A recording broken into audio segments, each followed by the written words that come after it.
Good evening, my dear students, and welcome to this session.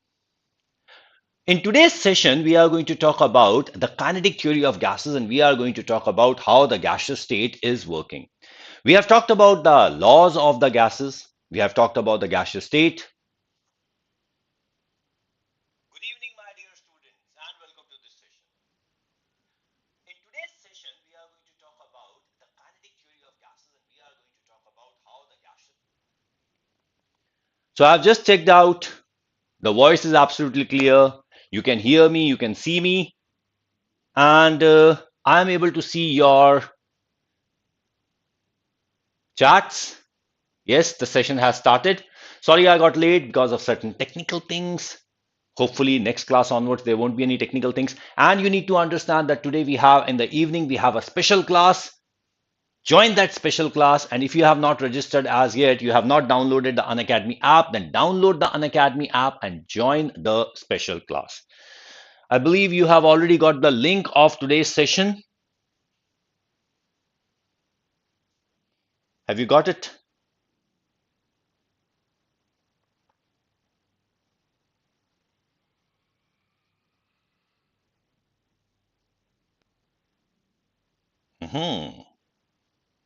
I would need to share the link today.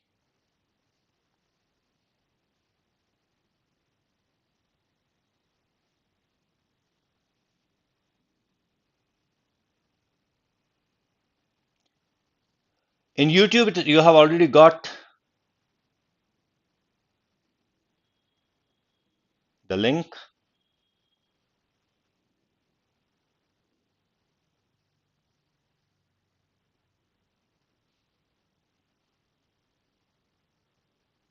And you have got the link on Telegram as well. Okay. So, my name is Anoop Vashishtha. I'm an MSc in chemistry from University of Delhi. Yesterday we had a launch session of so nice teachers and it was an excellent session. You had all joined that session. Today also like, subscribe, share and comment on this particular session. My name is clear and now today we are going to start over with the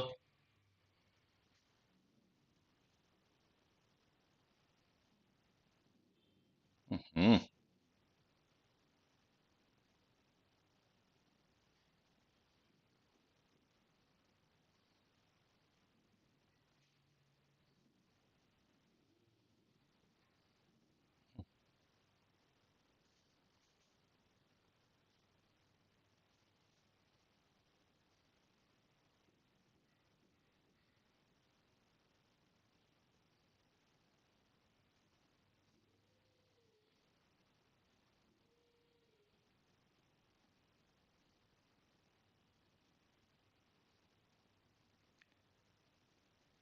so let's begin over with why do the gases exert pressure?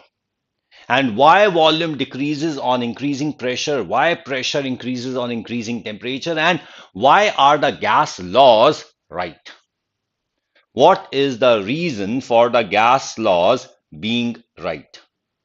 Okay, so when you talk about the answer to that is lying in the kinetic theory of gases.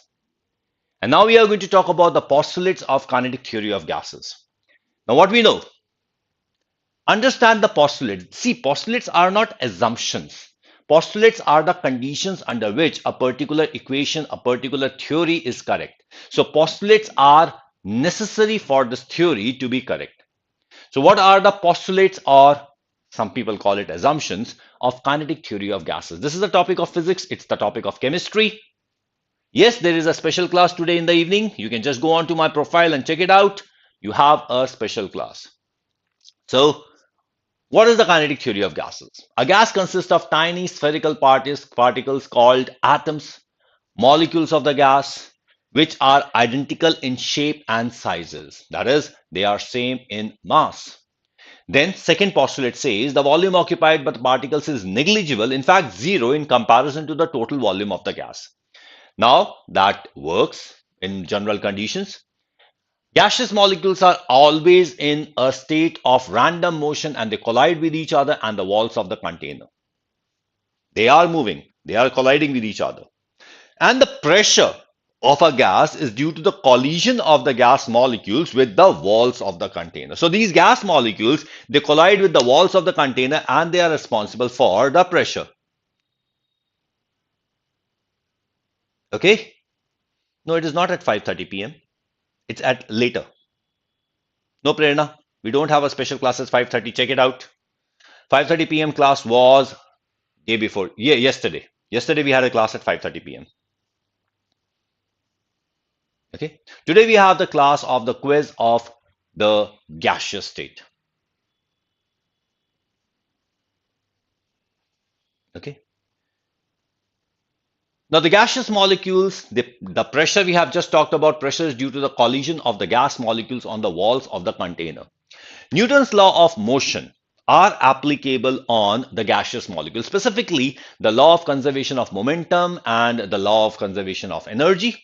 They are valid, and the action and reaction. Every action has an equal and opposite reaction, and the action and reaction act on different bodies. So that law is also applicable on this particular gaseous molecules. Further, there is no effect of gravity on the gas molecules. In fact, if we are talking about the small containers, we can absolutely ignore gravity, not neglect, but ignore gravity. But if we have a column, something like atmosphere itself, now atmosphere is held together on the surface of the earth because of gravity. So atmosphere is because of gravity only. So gravity works, but when we have the small experimental containers, there we can ignore the effect of gravity. Is this clear? So today also, Tirthraj, we are going to have fun in today's special class. We are going to have the special class in the evening today. So go ahead and join it. So let's talk about the kinetic molecular theory of gases. I have written this postulate once again. The gas consists of large number of minute particles called molecules. The molecules are so small that their actual volume is negligible fraction of the total volume occupied by the gas. Nobody is going to ask you to write the postulates of the kinetic theory of gases, so you can just read them, understand them, and forget them. So that's what we have as kinetic theory. The molecules are in a state of constant rapid motion in all possible direction, colliding in random manner with one another and with the walls of the vessel. The molecules collisions are perfectly elastic. Now that is very important thing. Molecular collisions are perfectly elastic so that there is no net loss of energy when the gas molecules collide. The energy is not getting converted into any other form. It is not getting converted into something like bond energy or let us say some excitation energy. The energy remains as kinetic energy only. So the overall average kinetic energy of the system remains the same. So because of the collision, the energy is not changing. The kinetic energy may be transferred from one molecule to another, but it is not converted into any other form of energy. So kinetic energy is also conserved and momentum also is conserved. Now the gas molecules do not have any attractive force and the wall of the container in which the gas is contained. So that is why, since they do not have any kind of attractive force between them, that is why the gas molecules move absolute independent of each other. Have you not shared the today's session with each other? You have not shared the session with the other students because this part is important one for physics as well as chemistry. Today we are going to do the real gases as well. The pressure of the gas is due to the bombardment of the gas molecules on the walls of the container. So that is what we have as the kinetic theory of gases. Now, when we talk about the kinetic theory of the gases, the average kinetic energy of the gaseous molecule is directly proportional to the absolute temperature of the gas. Yani ki average kinetic energy is actually 3/2 kT. Now, K is what we call as Boltzmann constant. Now, this is the average kinetic energy per molecule. So, this is the average kinetic energy.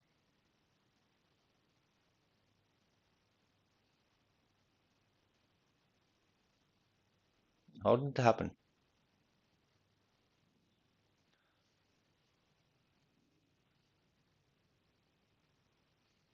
Thank you, Prerna, if you like it. But even if my classes are so good, there are very few students in my class. But that is going to be advantageous to you. Because if there are low number of students, then in that case, I can give individual attention to each of the student. So have the maximum advantage of these classes till they last. Okay. So that's what we have as the average kinetic energy per mole. Now that's what we have as Boltzmann constant. Boltzmann constant and the gas constant are related. Boltzmann constant can be considered to be the gas constant per molecule, whereas gas constant is the Boltzmann constant per mole. So here we have the relation between the gas constant and the Boltzmann constant. Boltzmann constant is simply the gas constant divided by the Avogadro's number, and this is going to be the value of the Boltzmann constant. Clear?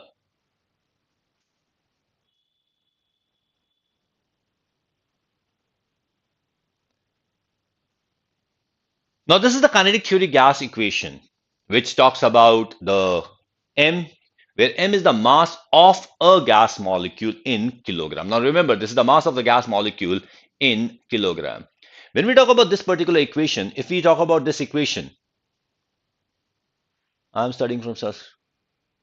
Oh, Rohit Kumar, R.K. Sinha. Okay, great. So, if I'm your favorite chemistry teacher, then in that case, you need to have a like and you have to download the app, the Unacademy app using the code AVLive. Okay. Now, N is the total number of gas molecules. U RMS is the root mean square velocity. Now, we can talk about something called the molecular speed.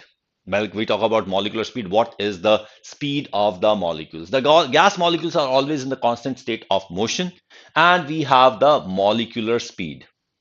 Molecular speed are of three kinds. Mhm.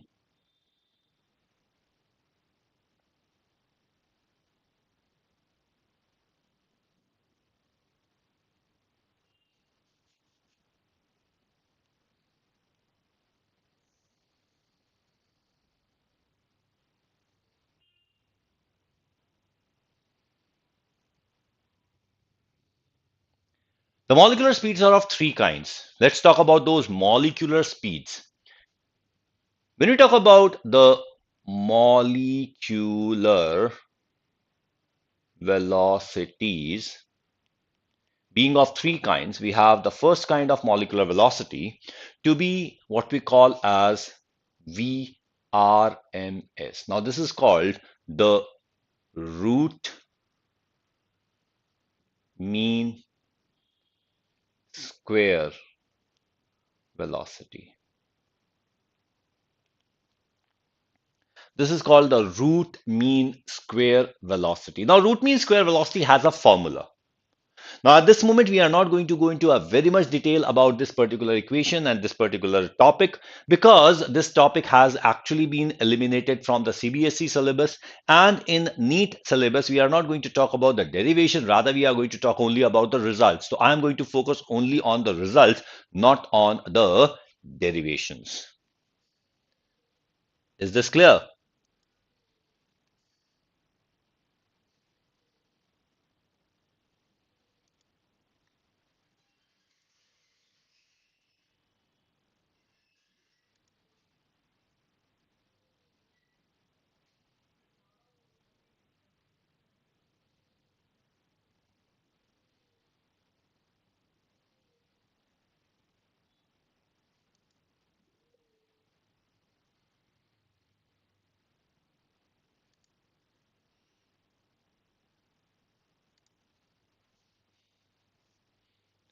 Okay, so that's what we have as the root mean square velocity. Now, root mean square velocity has a formula.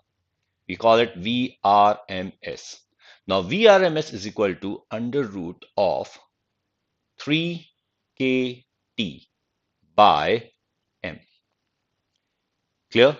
This is 3KT by M. So that is root mean square velocity. Now, this KT can always be converted into the gas constant. It can become under root 3RT by capital M. Please understand that small m is the mass of kilogram per molecule and capital M is in kilogram per mole. So that is what we have as VRMS. Now that is further equal to under root.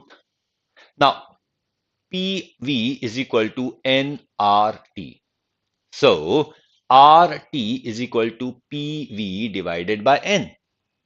So here we can write it as 3PV by N, capital M. Okay. Now, when we talk about V by N, V by N can be written as Vm. This can be written as molar volume. When we talk about the molar volume,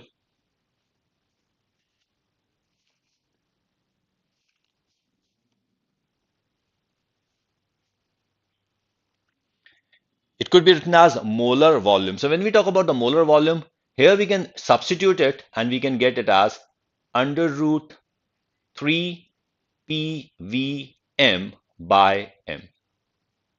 Further, Vm by capital M is 1 by density.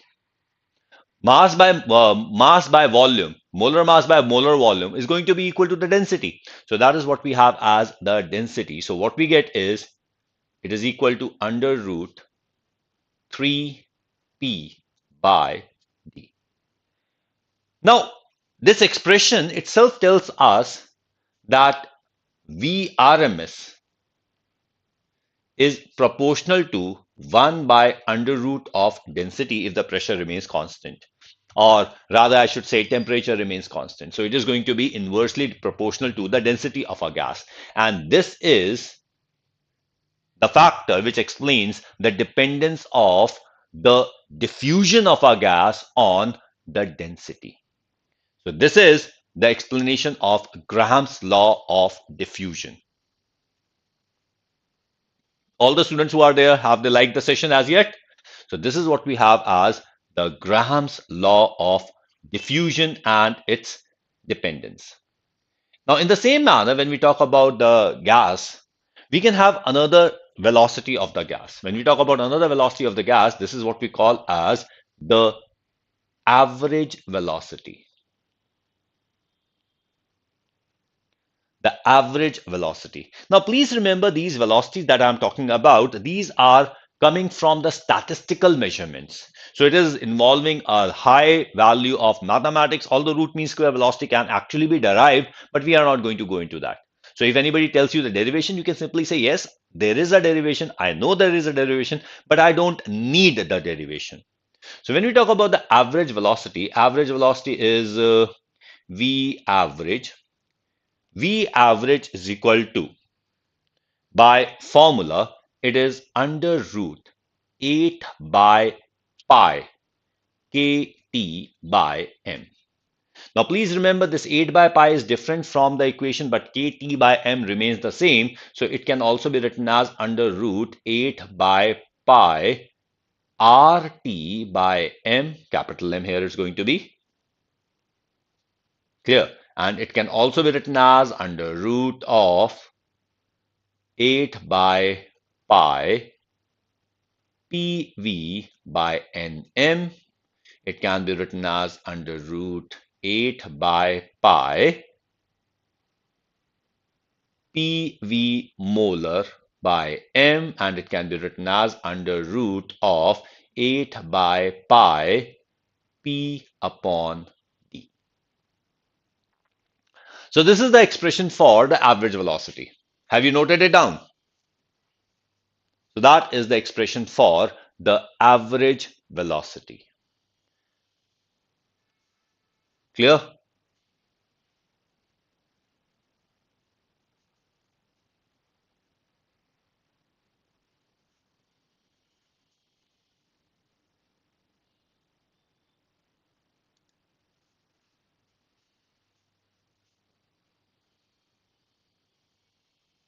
Just a minute.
Is that clear?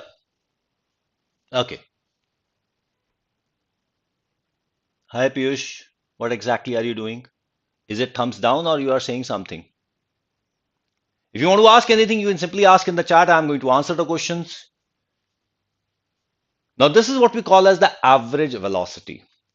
Now, once we have talked about the average velocity, now we can even talk about something called the most probable velocity. The most probable velocity. Now, what is most probable velocity? You need to understand certain very important things. These are all statistical terms. When we talk about the mean, median, mode, average, the mean, the most probable, the root mean square, these are all statistical terms and they all have their own importance. When we talk about the average, it would simply mean that we add the magnitude of all the velocities of all the molecules and divide it by total number of molecules. That becomes the average velocities. When we talk about the root mean square velocity, it is actually root of the mean of the squares of velocity. So what we do is we take all the velocities, square them individually, add them and divide by the number of particles.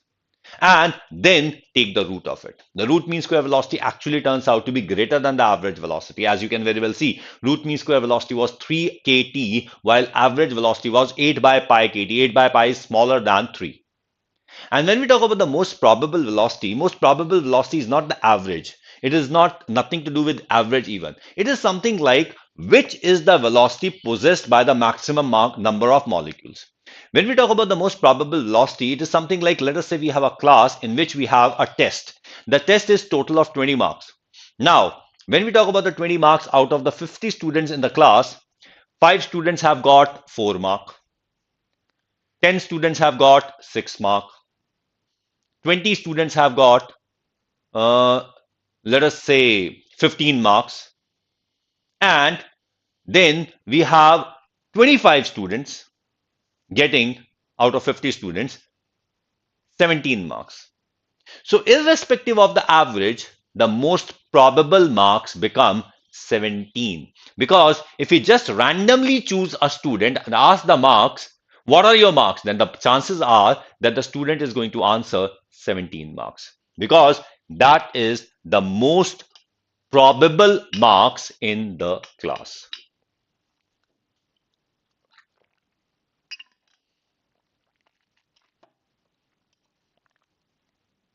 So that is what we have as the most probable velocity. Any confusions to you? Any confusions you have? So that is what we have as most probable velocity. When we talk about the most probable velocity, the expression, then VMP, sometimes we write simply P, sometimes we write MP, that is most probable, is equal to under root of, I'm going to write it a little bit further, is equal to under root of 2kt by m. This is 2kt by m.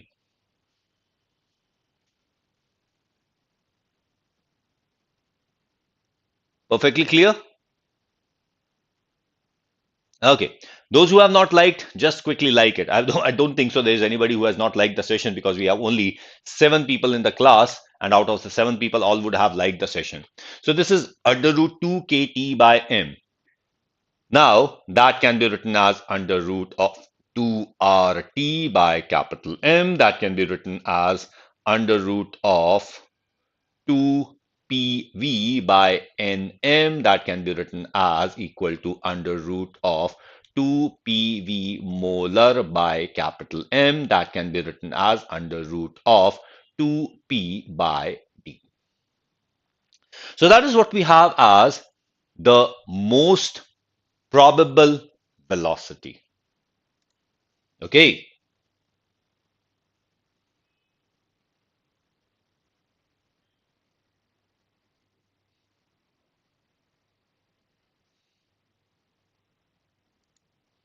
Okay. So what have we done? We have talked about the kinetic molecular theory of gases. We have just talked about the various postulates of kinetic theory of gases. Here we have the 3 kinds of gases. We have the most probable velocity, Cp, as defined as the velocity possessed by the maximum number of molecules of a gas at any given temperature. Then we have the average velocity. Now, this symbol is many a times used for the average. Okay, the two brackets across with each other. You can simply write at C in this way, or you can write CAV. Now, here the symbol which is used is C. You can use V, you can use U, your wish. Okay, the average velocity is given by the arithmetic mean. That is simply add all the velocities and divided by the number of molecules. This is what we have as arithmetic mean of the different velocities possessed by the molecule of the gas at any given temperature. Okay. Then we have the root mean square velocity. This is defined as the squares of different velocity possessed by a molecule of a gas at a given temperature. Okay. So that's what we have as root mean square velocity. So root mean square velocity is actually root of the mean of squares of velocity. So that's what we have as the root mean square velocity. Well, the chemists are the lazy people. They are not going to say anything which is unnecessarily or because of which there is no confusion. If we can say less things to avoid confusion, we are going to say the least amount of things. We do not speak even a single word more unless it is necessary to avoid confusion. Clear? So that is what we have as the root mean square velocity, the root of the mean of the squares of velocity. Is that clear? Now these are the expressions. So here we have the root mean square velocity. That is how we can calculate it out. And this is, we get the most probable velocity. Root mean square velocity, this ultimately turns out to be, this is equal to under root 3RT by capital M. The most probable velocity turns out to be 2RT by capital M under root of that. And here we have the average velocity, that is 8 by pi kt under root of 8 by pi kt by m. Is this clear? So we have some regular students who are enjoying the individual attention in the YouTube class. The capital M is the molar mass of the gas in kilogram per mole. That is what you need to remember. It is average mass of the molar mass of the gas in kilogram per mole. M is the mass of the molecule of gas in kilograms. Is that clear? So this is in kilograms, not grams. Now, when we talk about the relation between these velocities, this is a common question. This is a very common question that what would be the relation between the various velocities? Out of that, you can very well see that the root mean square velocity is the highest. Is that clear? Followed by the average velocity and followed by the most probable velocity. Most probable MP or P, whatever you wish to write. So C RMS is greater than C average is greater than C most probable. And the relation is going to be 1 is to 0.92 is to 0.82. That turns out to be the relation. And this can be written in many ways. So if some book says something else, don't get confused. Now, when we talk about the graph of these velocities, now this is what we have. The graph which is made here is called Maxwell-Boltzmann distribution of molecular velocities. Now, what this Maxwell-Boltzmann distribution of molecular velocity tells us? It simply tells us that at any given temperature, we do not have all the molecules traveling at the same speed or velocity. There are certain molecules which have a very high velocity. There are certain molecules which have a very low velocity. And majority of the molecules are in between that they have certain average velocities. Like this is the most probable velocity. That is quite obvious. This is the most probable velocity. This is the average velocity, and this is the root mean square velocity, as you can very well see in the graph. So the graph itself tells you the peak. The peak is the most probable velocity. Now, one thing we can very well see from the graph, as we increase the temperature, when we increase the temperature, the average kinetic energy increases. When the average kinetic energy increases, the average velocity, the most probable velocity, the root mean square velocity, they all increase. With increase in temperature, the velocities increase.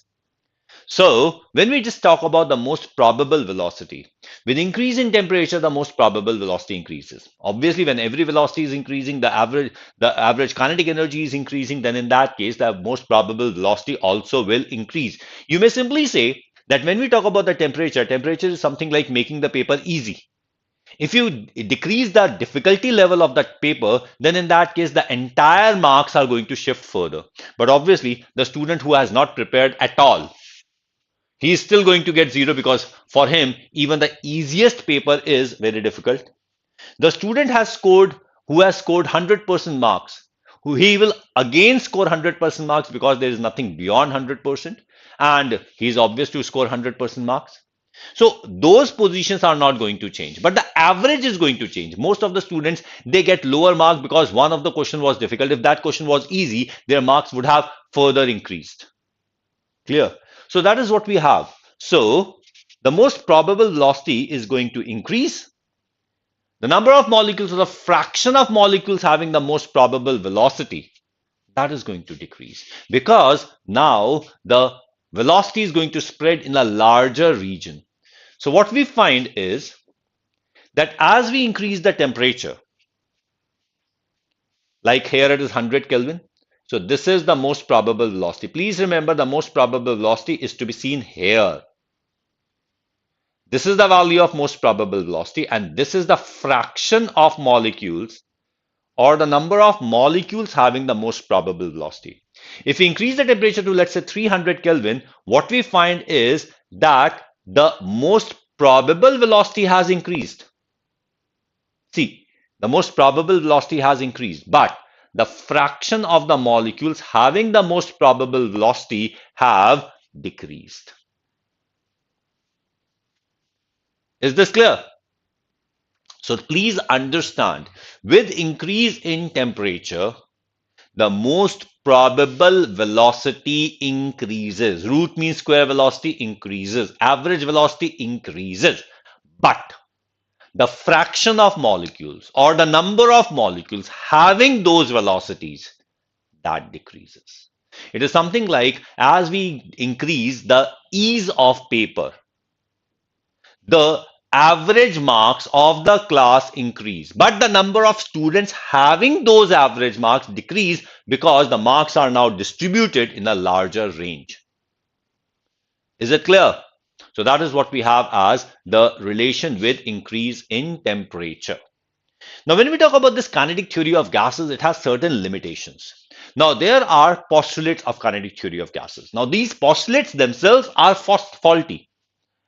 That is, the very first thing is, at low pressure and high temperature, the volume occupied by the gas molecules is negligible.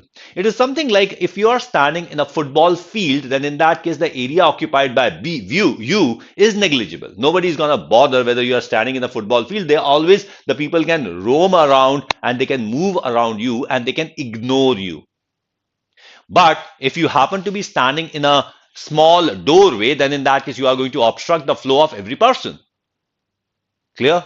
So your volume, your area has not changed, but relative to the place you occupy, this area is going to change. Is this clear? So at a low pressure and high temperature is the particles are moving very fast. It is something like that, if you are driving a car at a speed of 100 kilometers per hour, that's it. Then it is very difficult to talk and have a conversation with the person sitting along with you, or even to the person riding along with you. You are not able to interact at all. But if you are driving at a speed of something like 10 kilometers per hour, then in that case, you can hold the conversation with every person in the car and even the person who is driving alongside you. So lower is the velocity of the particles, more they have a chance to interact with each other. In the same manner, when the temperature is high, then in that case, the gas molecules are moving so fast that they are not able to interact with each other. And in fact, they are moving independent of each other. They are not concerned with each other. So at a low pressure, where the particles are far apart, and high temperature, where the particles have a very high velocity, they move absolute independent of each other, and the postulates of kinetic theory of gases are perfectly valid without any problem. So, at low pressure and high temperature, the volume occupied by the gas molecules themselves is negligible in comparison to the total volume of the gas. Okay. But when pressure is increased, then the volume is decreased, so the volume of the gas molecule can no longer be neglected. So kind of kinetic theory of gases, it shows deviation as the pressure is increased and the temperature is decreased. At high temperature, the thermal motion of the gas molecule comparatively completely overcomes the attractive force between them, and so the attractive forces are neglected. But with a decrease in temperature, the attractive forces can no longer be neglected. Is that clear? Hello, Arnav. Welcome to the session. Please don't spam. You are a new joiner, so don't spam here. Clear? Okay. So with decrease in temperature, the attractive forces can no longer be neglected. All the new joinees, please download the Unacademy app and join with me in the special class in the evening. So now we talk about the real gases, the actual gases. Now, what would be the reasons of deviation from the ideal behavior? Why do we need to talk about the real gases? The real cause lies in the assumptions of kinetic theory of gases, or what we have termed as the postulates. So the postulate number one, the volume occupied by the gas molecules themselves is negligibly small as compared to the total volume occupied by the gas. Am I clear with that? I believe it's very much clear, very simple thing. Okay, so that is negligible. Now it is shown by calculation that in some of the common gases, the volume occupied by the molecules themselves under normal condition of temperature and pressure, the common gases would be nitrogen, oxygen, hydrogen, helium. The volume occupied by the molecule themselves is only 0.014%. 0.014%, which can be actually neglected of the total volume of the gas. Now, if you increase the pressure, then in that case, the molecules come close to each other. The empty spaces between them are consumed. When the molecules are moving close to each other, then the molecule volume is not negligible. Something like I told you that if somebody is standing right in the middle of a door, then in that case, even if the person is thin like me or thick like somebody, you cannot actually ignore that person. You will have to tell that person to move away from the door. So, your volume, your mass, your intelligence does not matter unless it is at the right place. Whatever you might be thinking about yourself, but if you are at the right place, you are going to make a difference. Clear? There is a saying in Hindi, "Uski to tuti bolti hai." Suna hai kabhi? Have you heard of this? Uski tuti bolti hai. Tuti is actually a musical instrument having a shrill voice. So that is a tuti. So the shrill voice is easily heard and that person is easily recognized. That is why what we say, uski to tuti bolti hai. On the other hand, there is another saying, नक्कार खाने में तूती की आवाज कौन सुनता है? नक्कार खाना is actually an orchestra. There are so many musical instruments playing that a single tuti will not be able to make a mark. Got it? So if everybody is equally accomplished as you won't be noticed. But if you are the one amongst everybody, andho mein kana raza. So That's the word. Is it clear? So you need to see where you fit the most. Clear? But if the pressure becomes too high, again, that's what we are talking about. The total volume of the gas will decrease appreciably, where the volume of the molecules will remain the same. The volume of the molecule is not going to change. So, since the molecules are non-compressible under any given condition, so under the condition of high pressure, the volume occupied by the gas molecules will no longer be negligible. Okay? It becomes significant at high pressure. So this postulate which says that the volume of the gas molecules can be neglected, it fails when we talk about high pressure. So the postulate number 1 is invalid at high pressure. Now let's talk about the postulate number 2. Postulate number 2 says there are no attractive forces between the gas molecules. Now when we say there are no attractive forces between the gas molecules, this assumption is valid at high temperatures. Because at high temperatures, the velocity of the gas molecules is very high, and the thermal motion completely overcomes the attractive forces.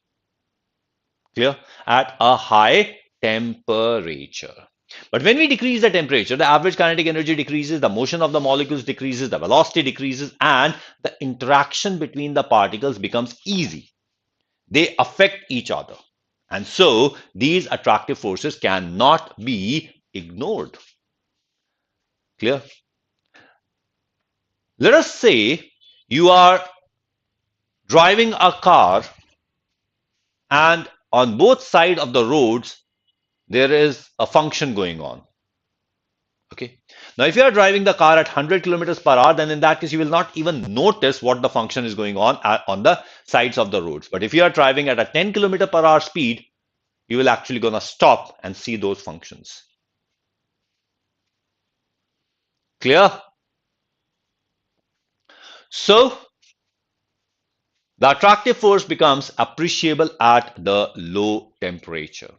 Now, this equation of the state, which we talk about as PV is equal to nRT, derived from postulates of the kinetic theory, it is valid only for an ideal gas. And the ideal gas is the one in which the particles do not have any attractive force and the molecules themselves have a zero volume. That is what we have as an ideal gas. Now, when we talk about the real gases, they obey the equation only approximately.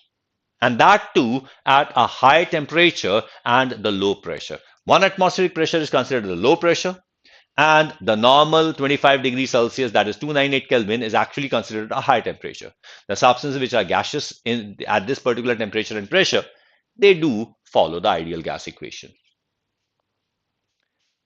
Higher the pressure and lower the temperature, the greater are the deviation from the ideal behavior. Now, this deviation from the ideal behavior are represented by, in terms of compressibility factor, that how much the gas needs to be compressed. More is the value of the compressibility factor, more is the effort we require to compress the gas. More is the value of the deviation from the ideal. That is positive deviation. It could be negative also. Okay. This is called compressibility factor or the compression factor Z. Now Z, the formula is PV upon PV ideal. PV is observed.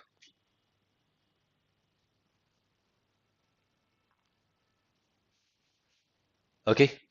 So PV is equal to PV by nRT or PV molar by RT. So V is molar volume at that temperature and pressure. Now this is how the value of Z, that is PV by RT, changes with pressure.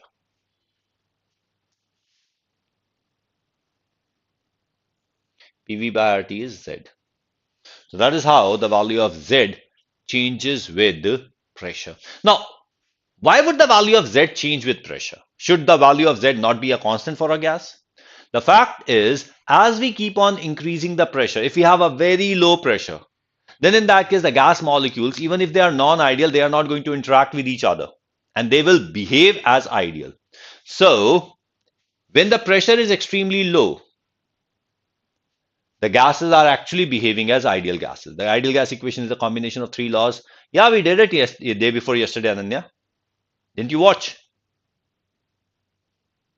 Okay. So for an ideal gas Z, under all condition of temperature and pressure, the deviation of Z from unity is thus a measure of imperfection. So this graph, this part is of ideal gas.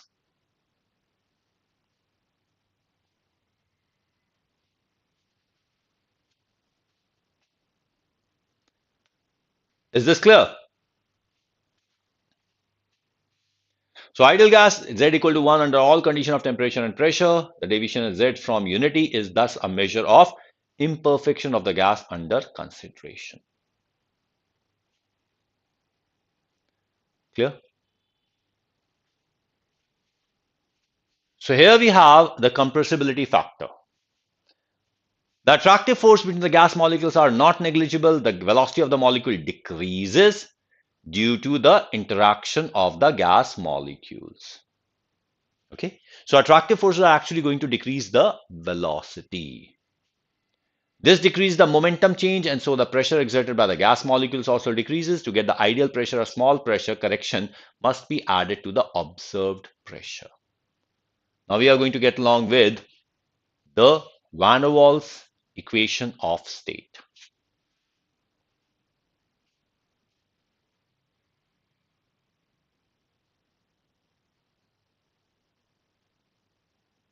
Dipendra by cooling talk says, sir इस graph में H2 ही ऊपर क्यों है? Explain Hindi sir. Okay, Dipender, let's see the graph once again. Here, this is what we have as H2 and this is what we have as helium. Helium and hydrogen, उनमें attractive force बहुत कम होता है. और क्योंकि उनमें attractive force नहीं होता, the negative deviation is because of attractive force. So since there are very low attractive force, a very small temperature increase is able to overcome that attractive force. So hydrogen and helium do not show negative deviation. समझ में आई बात?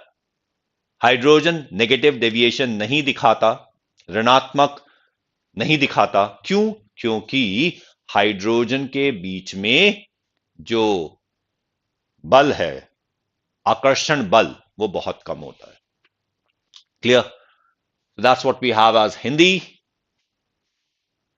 Anyone has any kind of doubts here?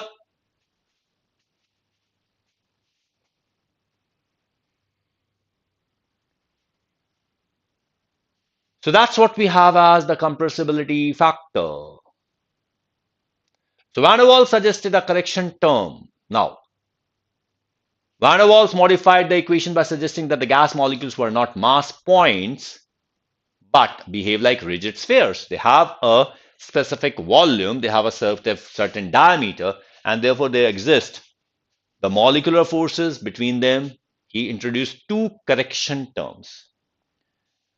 He suggested a correction term NB that should be subtracted from the total volume V in order to get the ideal volume. And this NB is the excluded volume. It is not actually the volume of the molecules of the gas. In fact, it turns out to be 4 times the actual volume of the molecules of the gas. Fine. N is the number of moles of the gas. The factor B is known as the co-volume. It is 4 times the actual volume of the molecules of the 1 mole of real gas. Okay.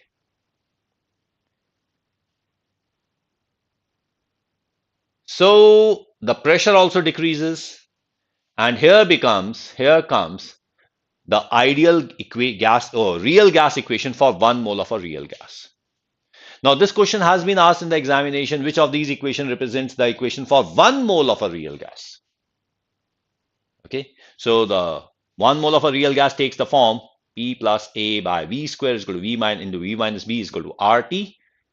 Now, if we have the n moles of the gas, this is the Van der Waals equation, the constants A and B are known as Van der Waals constants. Now, these are the characteristic of a gas. They change with the gas. A is the constant which talks about the attractive forces.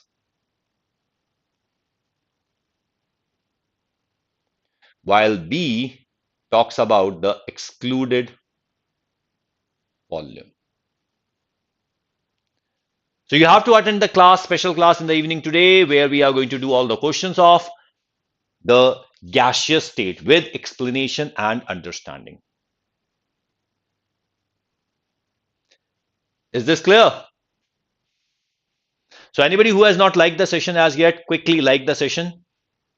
And while downloading the Unacademy app, use the code AVLive. And obviously, I will be able to see who has used the code AVLive.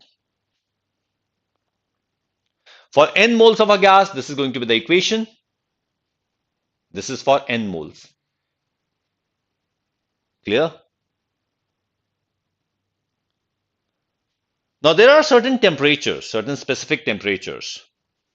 The temperature at which the real gas obeys the Boyle's law, that PV becomes equal to RT, that means PV becomes equal to constant for a wide range of pressure, is termed as Boyle's law or Boyle's temperature or Boyle's point. Okay, so that's about Boyle's point or temperature. Boyle's point is related to the van der Waals constant. T Boyle's is A by BR. That's the Boyle's temperature. Okay.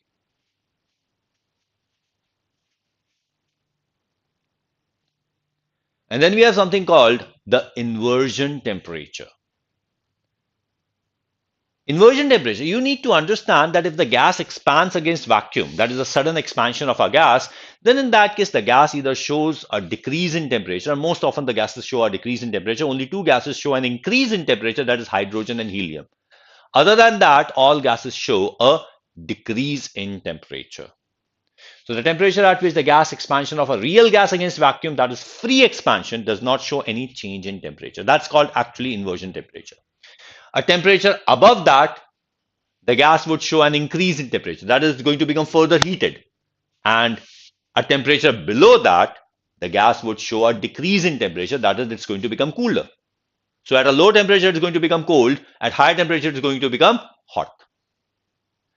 Most of the normal gases have the inversion temperature much greater than the normal atmospheric temperature. And so normal gases, they show a decrease in temperature when expanded at the normal temperature. Hydrogen and helium have a much lower inversion temperature, so they show an increase in temperature when expanded at the normal temperature. Is that okay? And then we have something called the critical temperature.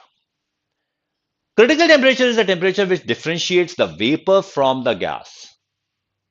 A gaseous substance below the critical temperature is a vapor, because we can condense the vapor by just increasing the pressure without changing the temperature. So that is what we have as the critical temperature. Higher the critical temperature of a substance, more easy it is to condense. Is it clear? So the definition of the critical temperature is the temperature above which a gas, a substance cannot be liquefied whatever the pressure you might put. If you put a very high pressure, then in that case it becomes a supercritical fluid.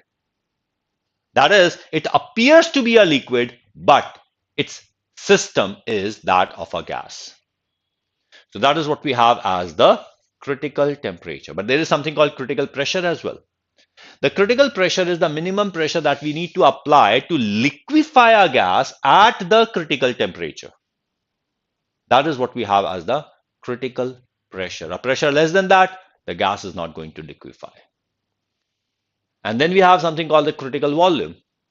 The critical volume is the volume occupied by 1 mole of a substance at the critical temperature and pressure.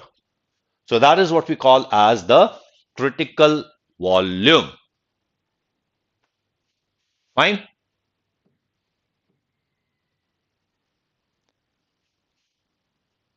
So that's what we have as the topic called the gaseous state.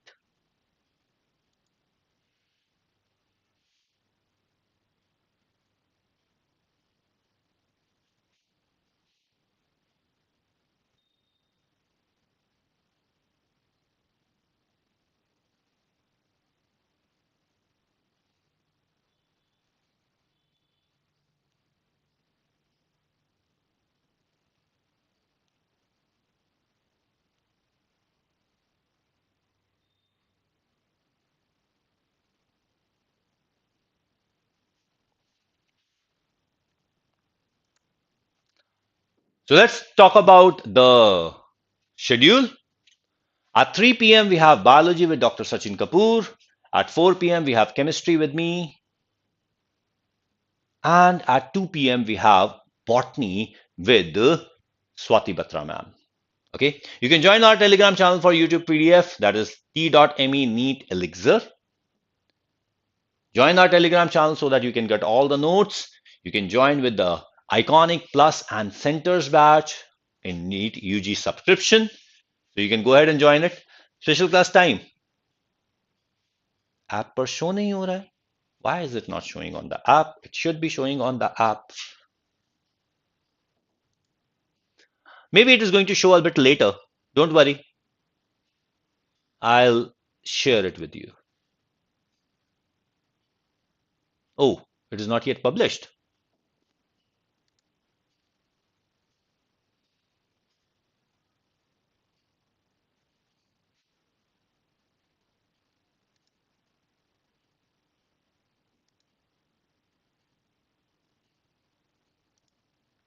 Okay, okay, okay.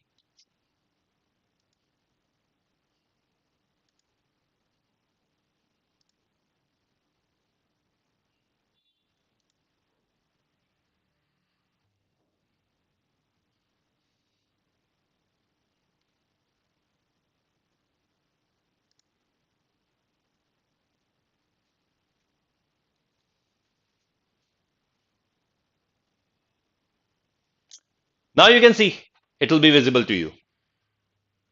I had forgotten to publish it.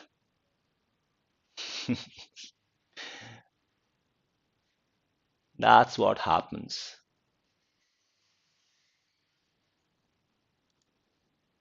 So now you'll be able to see that.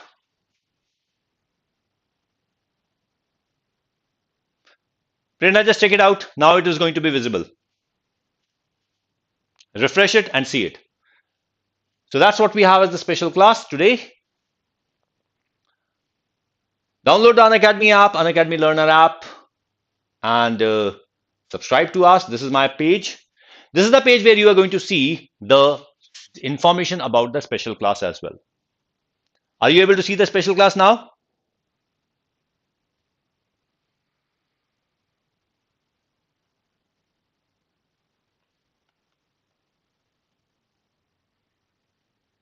Is it visible now?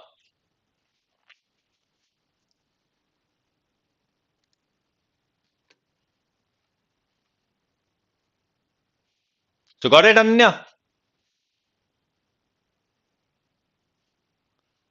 Okay. So from here, you will be able to get the special class. Join with us on the NEET Elixir channel for the best live classes. Thank you. Bye-bye. Good day. We'll meet in the special class. Bye-bye.